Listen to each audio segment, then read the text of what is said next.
Hello friends, இன்னைக்கு எங்கள் வீட்டில் இட்லியும் வடகறியும் செய்கிறோம். அதுக்கு 150 கடலைப்பருப்பு, 150 கிராம் கடலைப்பருப்பை 2 ஹவர்ஸ் நான் ஊற வச்சு இப்போ மிக்சியில் அரைக்க போகிறேன். தண்ணி இல்லாமல் நம்ம மசால் வடைக்கு அரைப்போம் இல்லையா, அந்த மாதிரி குறை குறைன்னு அரைக்கணும். அதுக்கு 2 வரமிளகா போட்டிருக்கேன், 1.5 ஸ்பூன் பெருஞ்சீரகம் போட்டிருக்கேன். அதுக்கு 1.5 தக்காளி, ஒரு வெங்காயம், 2 பச்சை மிளகாய், அதுக்கப்புறமா பட்டை, லவங்கம், கிராம்பு, நம்ம ஜென்ரலாக தாளிப்போம் இல்லையா மசாலா ஐட்டம்ஸு, பிரிஞ்சி இலையும் போட்டு தாளிச்சுக்கோங்க. அப்புறம் இஞ்சி பூண்டு பேஸ்ட் நமக்கு தேவை. இவ்வளோ தான்.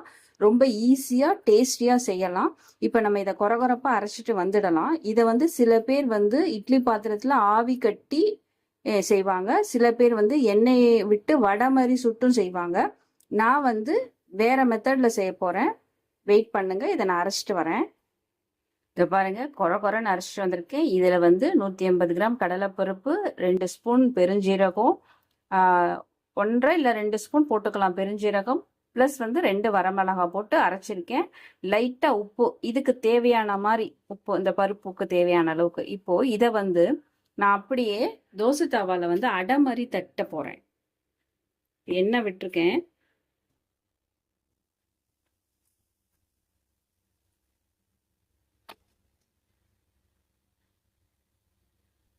இப்போ பாருங்க, நல்லா வதங்கி வந்துடுச்சு. இந்த ஸ்டேஜில் நம்ம மசாலா ஐட்டம்லாம் போடணும். என்னென்ன எவ்வளோ அளவில் போடணும்னு சொல்கிறேன் பாருங்க.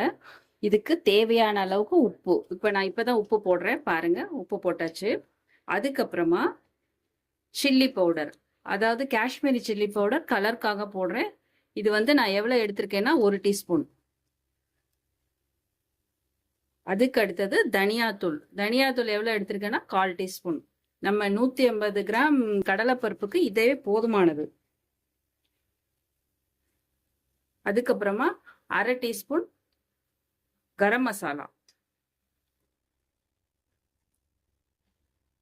அதுக்கப்புறம் நம்ம வீட்டில் எப்பவுமே ஆல் பர்பஸ் பொடி ஒன்று வச்சிருப்போம் இல்லைங்களா, சாம்பாருக்கு, வத்த குழம்புக்கு, எல்லாத்துக்கும். அந்த பொடி 1 டீஸ்பூன் போடுறேன். இதுலேயும் எல்லாமே மிக்ஸ் ஆகிருக்கும். தனியா, மிளகாய், ஜீரகம், சோம்பு, பூண்டு, சோம்பு, அந்த மாதிரி ஐட்டம் எல்லாமே இதுலேயும் மிக்ஸ் ஆகிருக்கும். நம்ம வீட்டில் வச்சுருப்போம் இல்லையா, சாம்பார் பொடி மாதிரி இருப்போம் இல்லையா, எல்லாத்துக்குமே யூஸ் பண்ணுற பொடி. அது எல்லாத்தையுமே போட்டுட்டு இப்போ ஒரு லைட்டாக ஒரு பெரட்டிட்டு அந்த எண்ணெயில் கொஞ்சம் வதங்கட்டும்.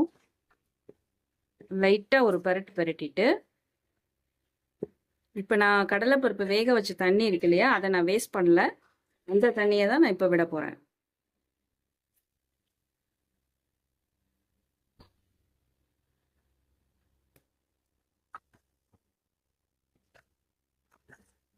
இப்போ கொதிக்கரிச்சியே நல்லா கமன்னு வாசனை வருது.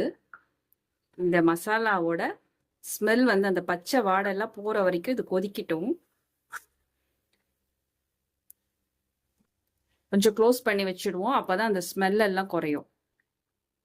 இப்போ நம்ம தோசை தவால அடையா தட்டினோம் இல்லையா, அதை நான் உடச்சி வச்சிருக்கேன். இதை அப்படியேவும் போடலாம். ஜஸ்ட் ஒரு பல்ஸ் மோட்ல மிக்சியில் விட்டு கூட நம்ம போடலாம். இன்னும் நல்லா பூ போல நல்லா அழகாக சாஃப்டாக இருக்கும். அதுக்காக நான் மிக்சியில் போடுறேன்.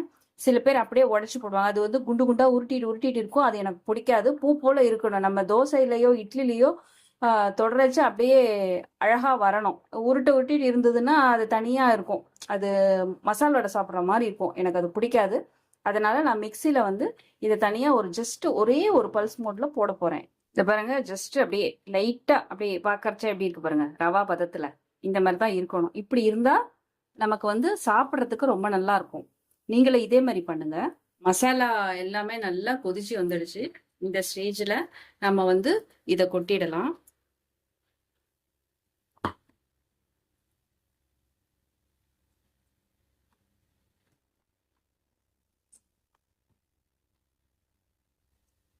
நான் காஷ்மீர் சில்லி கலருக்காக தான் போட்டிருக்கேன். இப்போ பாருங்க, இப்போ நல்லா இப்போ ஒன்று போல இருக்கு இல்லையா, நான் பல்ஸ் மோட்ல அரைச்சதுனால. இந்த மாதிரி இருந்தாதான் நம்ம தோசைக்கோ இட்லிக்கோ தொட்டு சாப்பிட்றதுக்கு நல்லா இருக்கும். நம்ம அதாவது உடச்சி போட்டோம்னா அது உருட்டிட்டு நிற்கும். அது எனக்கு பிடிக்காது. அதனால நான் இந்த மெத்தட் தான் ஃபாலோ பண்றேன். நீங்களும் இதை ஃபாலோ பண்ணுங்க. நல்லா சாஃப்டாகவும் இருக்கும், தொட்டு சாப்பிட்றதுக்கு ஈஸியா இருக்கும். இந்த ஸ்டேஜ்லயே கொத்தமல்லியும் புதினாவும் போட்டு இறக்கிடலாம். அது உங்களோட விருப்பம். நான் கொஞ்சம் தேங்காய் அரைச்சி போடுவேன். அப்போ இன்னும் ஒரு டேஸ்ட் என்ஹான்ஸ் பண்ணி கொடுப்போம். அதுக்காக நான் இப்போ லைட்டா ஒரு தேங்காய் ஒரே ஒரு சுத்து. இப்போ இந்த ஸ்டேஜ்ல நான் தேங்காய் விட்டுக்கிறேன். உங்களுக்கு வேணும்னா தேங்காய் போட்டுக்கோங்க, இல்லாட்டினா ஸ்கிப் பண்ணிடுங்க. இதே ஸ்டேஜ்லயே புதினாவும் கொத்தமல்லியும் தூவி இறக்கிடலாம். இதுக்கு வந்து கருவேப்பிலை தேவையில்லை, புதினாவும் கொத்தமல்லியும் தான் நிறைய போடணும். அப்பதான் வந்து இதுக்கு வந்து டேஸ்ட் கொடுக்கும். அவ்வளவுதான் ஃப்ரெண்ட்ஸ். ஜஸ்ட் புதினாவையும் கொத்தமல்லியும் நல்லா சின்ன சின்னதா நறுக்கி அப்படி போட்டுட்டு அப்படியே இறக்க வேண்டியதுதான். அப்படியே ஸ்மெல் கம கம கமன்னு சைதாப்பேட்டை வடகரின்னு சொல்லுவாங்க இல்லையா, அந்த அளவுக்கு அப்படியே சைதாப்பேட்டில் இருக்கிற மாதிரியே இருக்கு. ஸ்பெஷல் சைதாப்பேட்டை வடகரி. இதோட ரெசிபி பேரு. எப்படி பார்க்கறதுக்கே அப்படியே கிளாஸியா சூப்பரா டேஸ்டியா இருக்கிற மாதிரி இருக்கு இல்லையா? நிஜமாவே நீங்களும் இதே மெத்தட்ல செஞ்சு பாருங்க, செம்ம டேஸ்டா இருக்கும். அவ்வளவுதான் இன்னைக்கு எங்க வீட்டு டிஃபனோட சைட் டிஷ். ஓகே, பக்கத்துல வந்து சாம்பார் வந்து முருங்கைக்காய் சாம்பார் கொச்சிட்டு இருக்கு. இட்லி தோசைக்கு vada curry and sambar. Okay, thank you friends. நீங்களும் ட்ரை பண்ணுங்க, செம்ம எம்மி டேஸ்டியா இருக்கும்.